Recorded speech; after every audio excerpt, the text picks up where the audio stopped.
to Legal Talk with Robin Bond. I'm your host, Robin Bond, and we have a great show today called How AI is Rewriting the World of Work.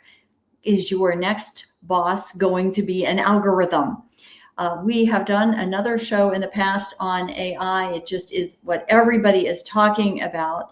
And it's amazing how quickly AI has taken over most aspects of life. Generative AI just burst into the scene only maybe 4 short years ago. And now it's just part of our everyday lives. But what happens whenever AI algorithms determine whose resumes get seen, who gets interviewed, who gets hired? Are they interjecting the biases into this process? I know it has been very frustrating for many of my friends and clients who have said, we have submitted hundreds of resumes, they're going nowhere, we don't hear from anybody. How in the world do we get hired today? So we're going to explore today how businesses and employees can use AI without getting into trouble, what happens with these AI tools, what's really going on, and try and give you some answers to maybe stem the frustration. I am delighted to welcome back my guest today, attorney Josh Waterston. Josh, welcome to the show. It's my pleasure. Thank you so much. Yeah, Josh is our attorney, our go-to guy for anything to do with technology and the law. And he really knows his stuff on AI, and he advises businesses on this very topic. So Josh and I were talking today. Did you see that article in The Atlantic, Josh, about how AI has ruined the job market? Yes, I did. And timing was great.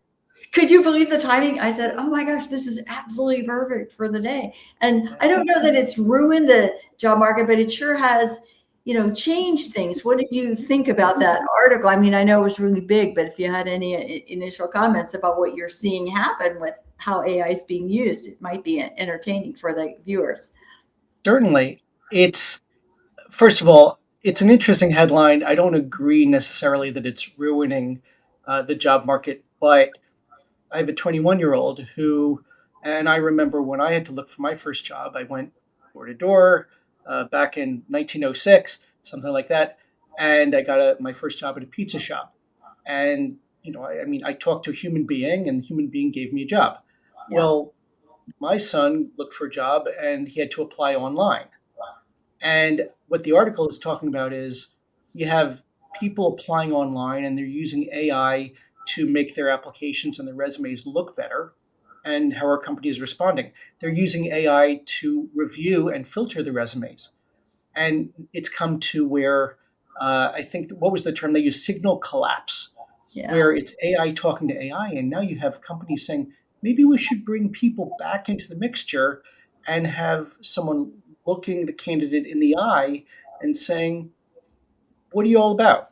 Yeah, I think the depersonalized process has been appalling to me over the years. It's just been like, we used to spend a lot of time, I'm sure you did too. You develop a network, right? And you have references that people can vouch for you. So the title of our program is Your Next Boss an Algorithm? And your next boss may not be an algorithm, but you are probably going to use an algorithm to fill your application out. The company is going to use an algorithm to screen you, and you may even be interviewed by an algorithm. So we've got a lot of good questions today that we can go over because, I know this. Clients are writing things up through AI. And now all of a sudden, instead of like a 1 or 2 page chronology of events, I'm getting a 16-page chronology, not only of events, but of all the potential legal claims and things. So it's really something worth looking at. And we do actually have a viewer question who somebody has written into us. So I'd like to put that up and ask you to take a look at this, Josh. Zach Keller of Philadelphia says, how is AI reshaping legal work? And what must businesses leaders know about emerging legal risks, biases, and regulations? Well, that's a big question, but looking at it first from the employment perspective, let's say that you're a company that wants to hire someone and you use an AI tool, of which I'm sure there are many, to screen applicants and to streamline the hiring process. The problem is that if you train that AI tool on historic data, prior applications, how people did compared to the metrics that you provided, well, it may have unknown bias. And I don't mean racial or gender or age, but it's bias that may creep in because it's backward looking only. And so if you don't have someone behind the scenes looking at how the AI tool is doing, are there any unintended consequences? Then your company is at risk. And Robin, you and I were talking about a case where, um, what was it, Workday had to deal with this. Yeah, well, I think we're going to see a whole lot more cases in the future. But the other thing too about the legal work is it's the same thing there as other entities. Everybody's using AI to generate the research or the initial product. I don't know what that says for the future for young law students getting hired as clerks or first year associates. I think there are going to be fewer of those jobs. But what you find when you get the product is, as Josh says, the historical perspective, the AI tool wants to please you. So it wants to give you something. And I have found this, that they are making up cases. They'll make up, and I always check whatever I get. I go and I check and I say, where is this case? This case, and it's not uncommon. So again, I still think AI really is in the very early stages. It will get better and it will get smarter as we go. For the state of regulation, you can read in the news, the White House does not want states to regulate AI.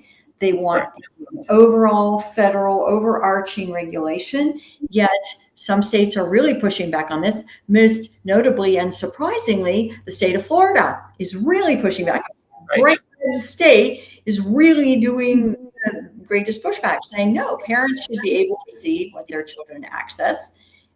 They should, be able to control what is being seen or what the kids know, and they want to know what their kids are seeing. So I think this is all open, Zach, to the future. So stay tuned, watch what we talk about, but definitely keep watching the news for recent developments because it's proceeding at the speed here. So Josh, let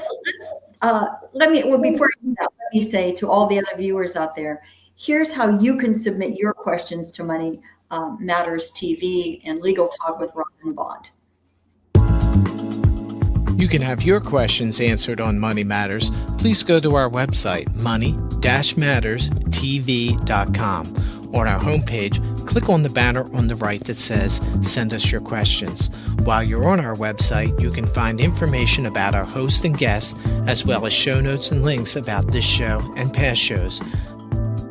Money Matters is also available as a podcast on iTunes and Stitcher, so you can listen to Money Matters while you're on the go.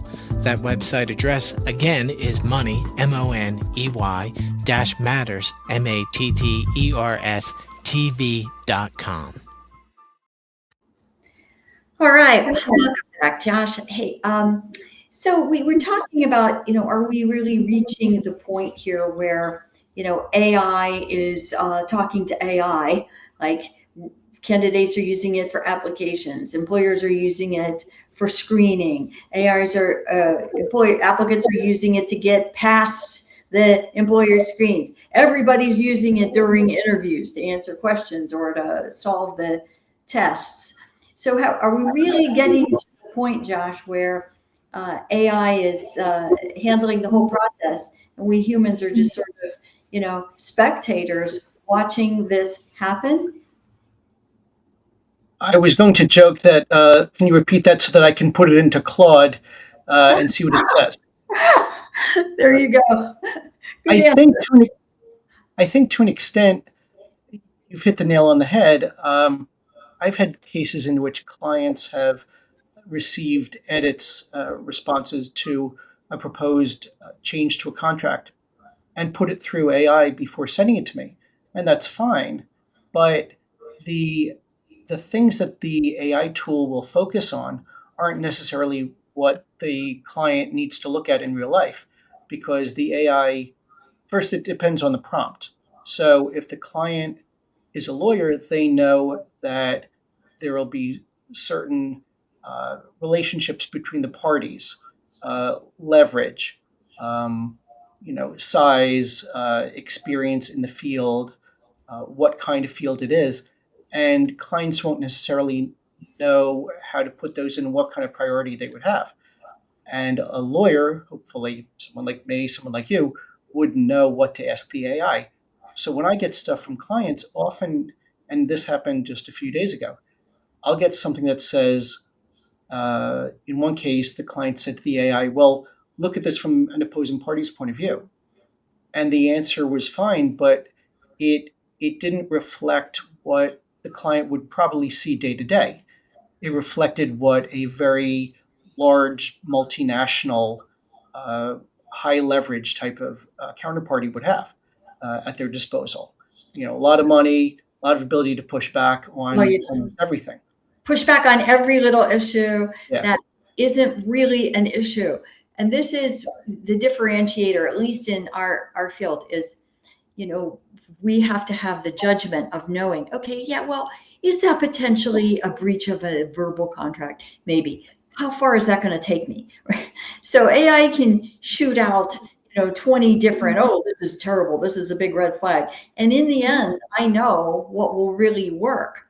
So we are able to interject our own personal judgment in terms of what will work. But if you're not really working with someone who has the years of experience or personal judgment, what are people doing? They're sending back 17-page documents of, kind of red herring legal issues to companies. That's what I think is very problematic. And maybe this will get better over time, but for now, Josh, like what has changed most dramatically just in the past 12 months? Like have you seen? Because we said this is all of 4 years old, right? Generative AI. 4 years old. Yep. But what's been the biggest change you've seen just in the past year, maybe? I think that the tools are getting more sophisticated, and it's a change from having chatbots that individuals can use to actual tools for different types of businesses. So, for example, in the legal field, there are tools made for lawyers. In fact, Claude, Anthropic, which makes Claude, was, I guess, fairly unhappy that there were a lot of companies building tools based on Claude and offering them to lawyers. And they came out with a tool for lawyers. It was Claude for legal. And you can have a plugin in Microsoft Word.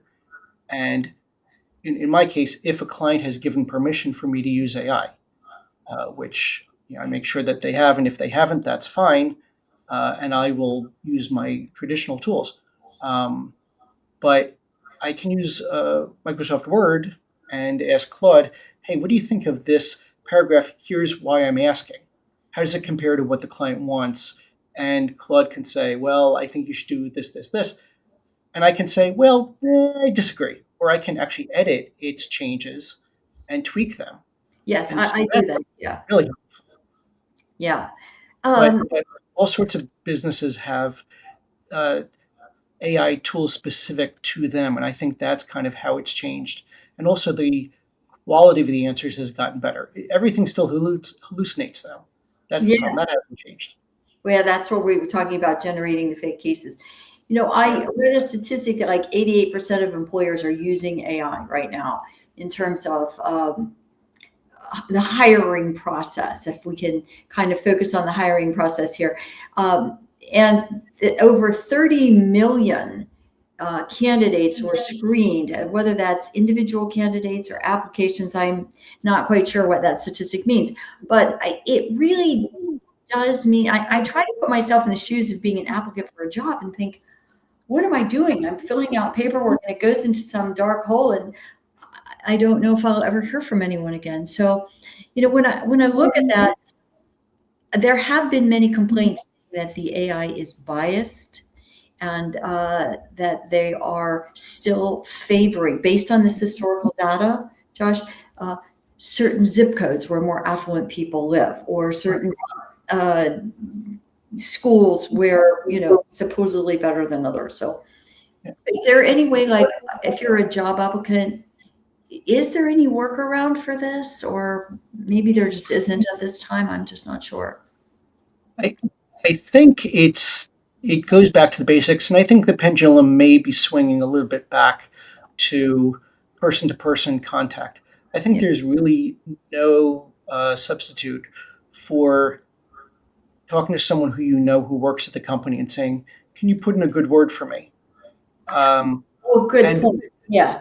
yeah, and also one of the things in the Atlantic article was talking about how people have kind of the language used in applications and resumes has kind of become kind of neutral and very much the same as AI processes it. And so you don't have differentiators for the company. And so it's actually harder for the company to figure out who's good, who's interesting, who has unique skills or passions. And so it's kind of a disservice to companies as well. As far as bias, I think it's important to keep checking and making sure that the tool itself isn't exposing your company to charges of bias. You have to see what the actual results on the ground are. Yeah, and you've probably heard this, because I know I have. Somebody have said, "Hey, I want to put in an application for a job, even if it's not like you're not talking about a six-figure job, just any job. I'm sorry, we can't take your resume or application. You have to apply online."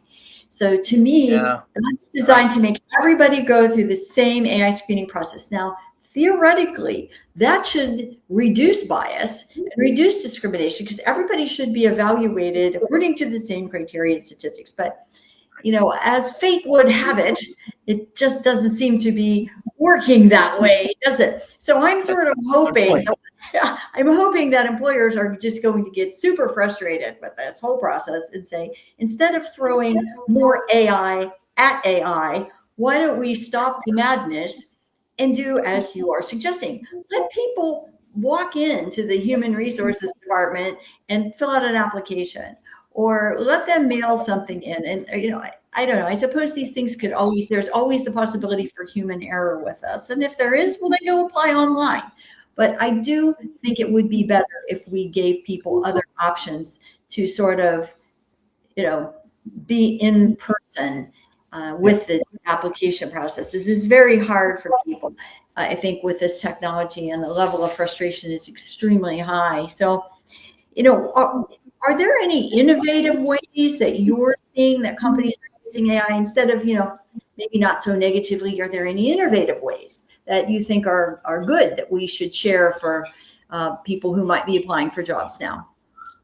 Yeah, there are. I was actually uh, looking last night at a story that got a lot of news. Just the headline part got a lot of news, which is that Firefox, Mozilla, which runs the foundation that is behind the web browser Firefox, they found something like 271 bugs by using what's called Claude Mythos, which is a new model that Anthropic came out with, except that it is supposedly so powerful that it isn't being released to the public. It was open to, I think, 50 organizations, and now it's being opened up to 150. That's in the last few days. But it is not available to the public because, at least what Anthropic and Mozilla were saying, we want to give the good guys a leg up Ah, to, in this case, improve their cybersecurity and find bugs. In Mozilla's case, they found, I think, one bug that was 15 years old and another bug that was 20 years old. oh my God. And I'm so yeah, glad you said that. I do want you to continue, but I want to thank you for that comment. yeah, Because so that's one option. well, when they say, "Oh, it's too powerful to release to the public," I didn't know what that meant. So thank you for explaining that. I think it was very helpful. So Yeah. please continue. Yeah. And I think at some point, everyone will have it's kind of a cat and mouse game. Everyone will have access to the same level of tools. but I appreciate that Anthropic recognized that this is one opportunity to give companies uh, some chance of finding their own bugs and stamping them out before hackers have yet another way to send you an email, a text that says there's a problem with your account. Please Uh-huh. click here to fix it, and then all of a Yeah. sudden you have malware installed in your device. So I think back to what you were saying, Robin, is one opportunity is cybersecurity. Um, Another is that AI is a tool. It's a tool that people can use in their daily lives to gather more information. There are AI note takers, for example, so you can figure out what happened during a meeting and what are the takeaways. Um, you can prioritize your emails, but as you and I have discussed, the question is what information from a business is going into the AI, and businesses have to know what information is going out. Well, Josh, as we think about this, and we have people that are maybe watching and deciding if they have a job in the future. I think about this in terms of there be entry level public relations jobs for people to write internal newsletters, or instead of 4 people on the staff, are you going to have AI doing it and only one? So I don't know. Are you seeing anything? Is it like AI will take my job? Or are you seeing that anywhere that we could share with people, maybe where the new career fields are replacing the older ones?